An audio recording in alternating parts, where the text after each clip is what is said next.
Калбай калды. İçim баары токал, içim баары өртөлөндү. Крышасы түштү. Охрананыкы.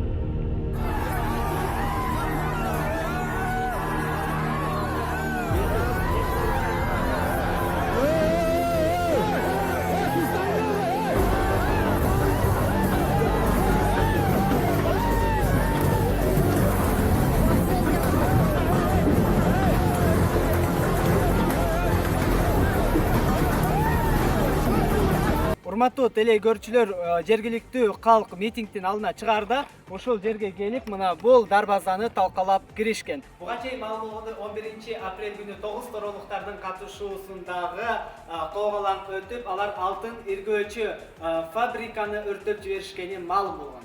Бирок бул тагылган айыптарды жергиликтүү калк четке кагып келишүүдө. Кылмышка шектүү деп кармалган 15 жарандын ата-энеси жана жакындары 8-каналга чындыкты, акыйкатты чагылдырып бериңиздер. Эл үнү угулбай жатат деген таризде кайрылган. Ошонун негизинде биз алтын иргөөчү фабрикага келип отурабыз. Чындыгында бул өрттүн артында ким турат? Муну кимдир бирөө атайын уюштурганбы?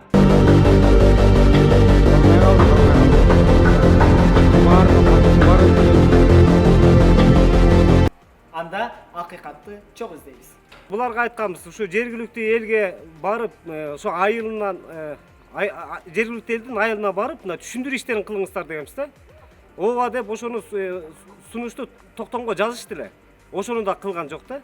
Аны кылган жок, мени мейли болуп атат, антип тиги жогорку жактарга да каттар жазылган, каттардын жообу да келген. Ошолорду алып барып да көрсөткөнбүз аларга. Алар биздин мындай айтканда карапайым элдин үнүн уккан жок да. Анан үнүн укпаган кесепетинен ушул күнгө келди да. Ушул күнгө келди. Эми буга чейинки эле бул макмазолотонун эле эмеси жетиштүү бизгечи, зыяны жетиштүү да. Азыр ушуга чейин эле оорулуу балдар бар, оорулуу адамдар бар. Азыр ар бир үйдө давление деген менен ооруган адамдар бар да. Ар бир үйдө бар.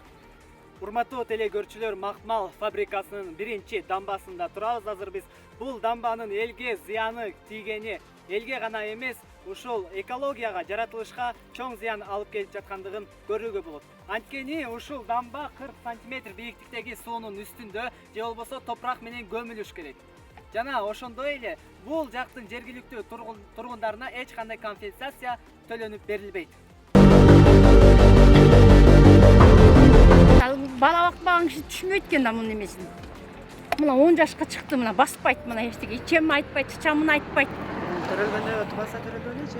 Жок, жашынакай эле төрөлгөн. 1 жаштан кийин ушундай болду. 1 жаштан кийин, а? Кандай диагноз коюшту эмеде? Мунун башы өспөй атат дейт. Тырышып калат. Ошо судыргиси чоңойтпойт дейт, аң сөзүн өстүрбөйт дейт.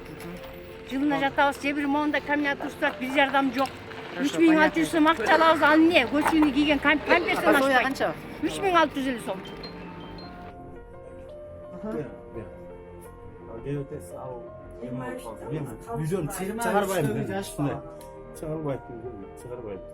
Сүйлөй албай? Жок, сүйлөйдү. Сен түймüş болса сүйлөмөк да. Мына, сүйлөмөк да. Бир жооп болмок да эмче. Үндү ачарбайт, эч нерсе. Отур эле, ичет жейт болду. Ошо. Азыр мен бала чагам кандай болот? Мындан нар жагы.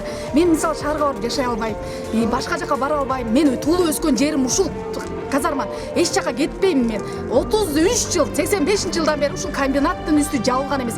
Карапайым эл эч нерсе түшүнбөй жашап келген. Мындан ар жагында жаштар түшүнөбүз бар.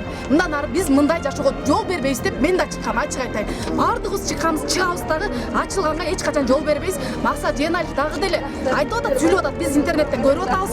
Ачам мен эл макулдугу мен эч качан макулдук бербейт. Ушуну бир ачык айкын айтып коелу. Эгер эми дагы биздин балдар дагы камалып дагы ушундай биздин шугайня кыла бере турган болсо, тогуз торо эли полный дагы көтөрүлөбүз же бийлик ушул максат жашайт же тогуз торо эли тынч жашагыдай болуш керек. Талап кылганым мен комбинаттын кереги жок, балдарды чыгарып берсин.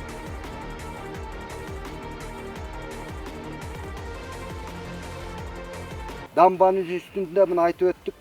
40 сантиметрге чейин суу же болбосо 40 сантиметрге чейин топурак менен көмүлүш керек экен. Тилекке каршы ушул Тогуз Торо райондук администрациясы, Тогуз Торо экотех инспекциясы, МЧС булар тилекке каршы элдин камын ойлобой, булар жалаң эле өздөрүнүн гана чөнтөгүн ойлоп калган экен. Себептеги мына өзүңүздөр көрүп турасыздар, Тогуз Тора элинин, Казарман айылынын элинин малдары ушу дамбанын үстүндө жатат. Эртең бүрсү күндөрү кимибиз кепилдик бере алабыз? Ушул уйлардын этин жебейбиз деп.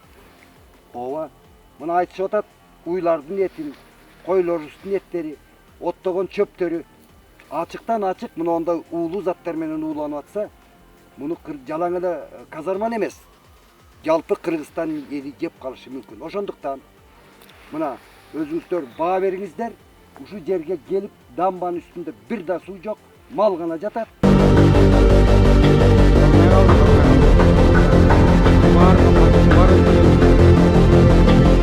Когалаң учуруна бар белеңиздер. Yok, av uçurda başka ekipten işlep atkam. Biz andan keyin geldik. 16'sından 16 aprelden beri bu жерде дежурстводамыз. 16-сынан бери. 16-сынан кийин могул жакта оокаттар жана буюмдар, техникалар чыгарылып кетилдиби же чыгарылган жокпу? Жок. Эч нерсе бу жерден чыккан жок, алып келинген. 11-апрелде когалаң болбодубу? Ошондон кийин кайра дагы эл келдиби, бул жакка келген жокпу? Жок, эч ким келген жок. Бул жер мыйзамсыз экенин билчү элеңиздер? Буга чейин. Мыйзамдуу деп келген, э? Ооба.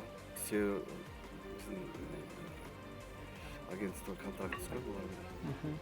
Сиз контракт негизинде жумушка киргенсиз. Ооба, контракт негизинде жумушка киргенбиз. Бул ишкана мыйзамсыз экенин билгенсизби бул убакка чейин?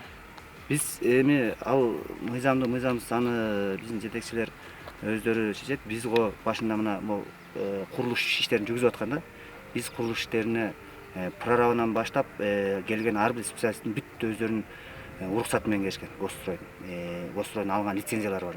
Андан сырткары ушу курулушка дагы архитектуранын демелерин берген уруксат кагазы бар болчу. Ошонун негизинде биз курулушту баштаганбыз. Силерде уже элдер чогулуп калды. Анан биз тиги эмеде ошо келген кишилер менен тиги оозунда турганбыз, варатанын оозунда турсак, таш ыргытылып баштады. Таш ыргытылып баштаганда эле Ташты эмне себептен ыргытып башташты ушул? эмне себептен эми бул жерде биринчи себеби элди ууландырасыңар, экологияны бузасыңар деген болду. Анан ошол себептин негизинде эле биз ансыз деле мына бир комбинат, бул комбинатыбыз бар да, ушу комбинат ууландырып атса, анан силер келип дагы ууландырып атасыңар деген максат менен өтүлдү. Буга чейин бул ушул эле компания 3 ат менен келген экен да бул жергечи. Максат Жейналиев баштаган, э? 3 ат менен келген жок, 2 ат менен келди. Биринчи Лида Макмал менен келген. Андан кийин ошо бул жерде Кытайдан келген инвесторлор 2 провинциядан болуп калганына байланыштуу, эми бизге өздөрү ошону түшүндүрдү да, Кытайда. 2 провинциядан болуп калганына байланыштуу бир инвестор мага алыс болуп кеткенде ал кетип калды. Ал кеткенден кийин берки инвестор ошолордун макулу менен атын Жел Макмал девелопменттеринен өзгөртөбүз.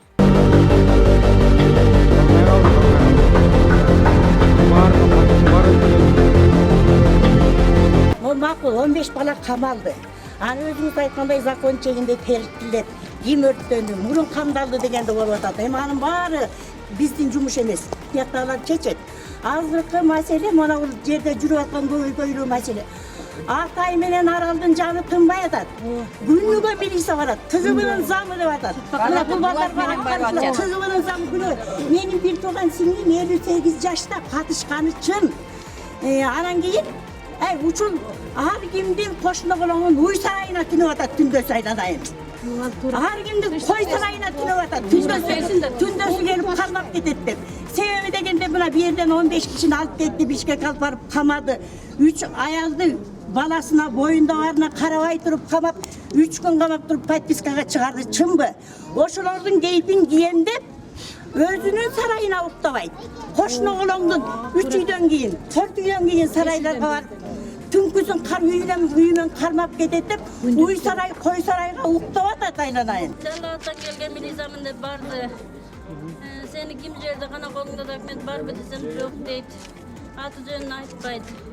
Сиз лидер экенсиз дейт. Лидер болсом кана менде документ болуш керек да. Же озекилер лидер кылып шайлап коет бекен, мен озеки эл эле. лидер боло турган кебетем турабы менин десем кетти.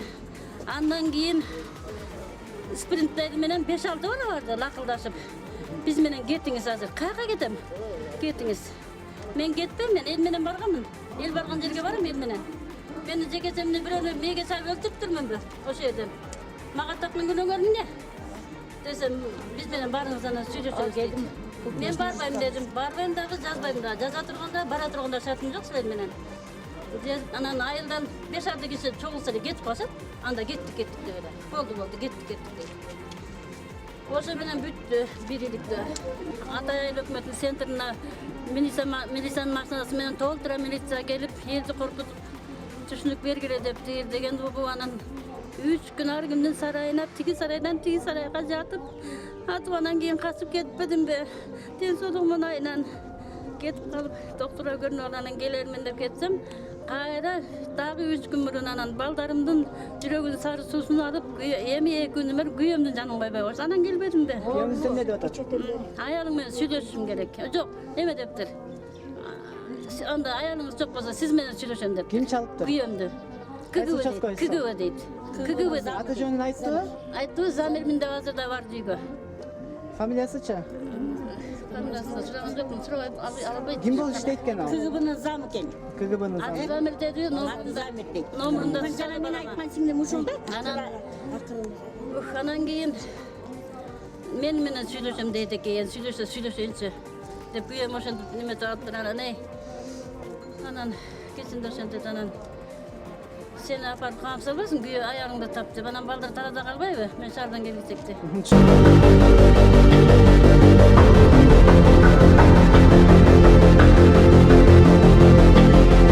Эми кийинки анда суроо мынагу Тогустар районунун активдер 52 кишиден турган токтом протоколго алып алыптыр да.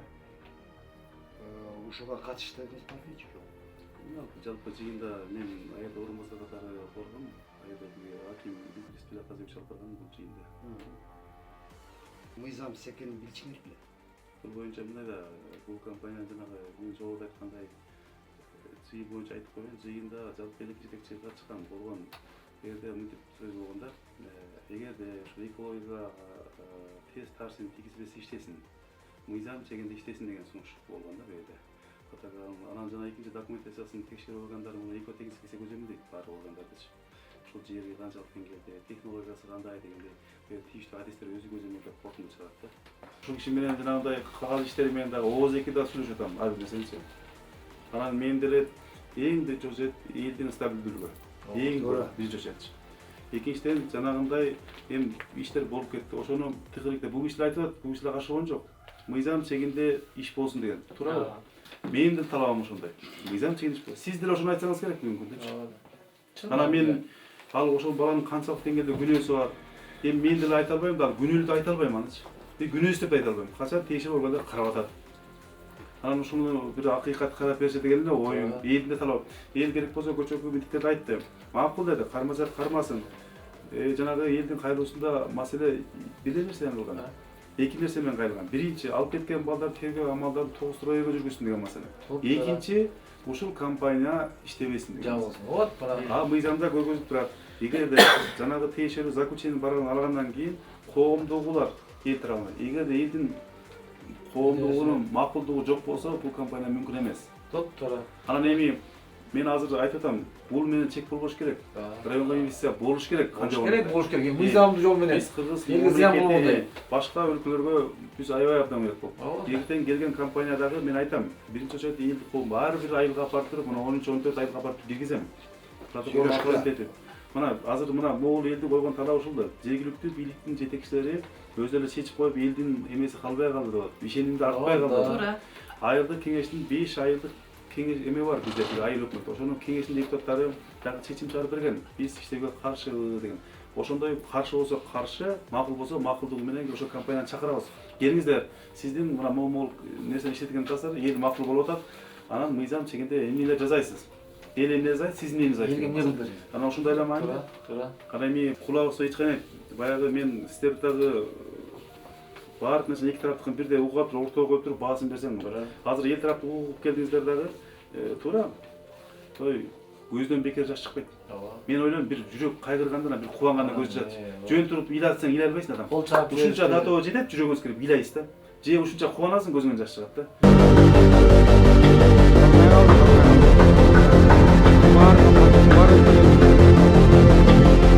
Бул 7-чи жолукусу болгондо коогалаң чыгып атат, буга чейин 6 жол болгон. Ошо 6 жол болгондо ошонун алдын сиздер алышыңыздар керек болчу. Эмнеге ушул убакка чейин сиздер алган жоксуңар? Сиздер жогорку жакка коңгуроо кагышыңыздар керек болчу. Бул сиздердин милдетиңиздер болчу. Туура айтасың. Ошол алдын албай ошондой туура маалыматтар жеткирбегендиги үчүн баардык жумуштан кетти. Жумуштан кетип, биз жаңы берип атабыз.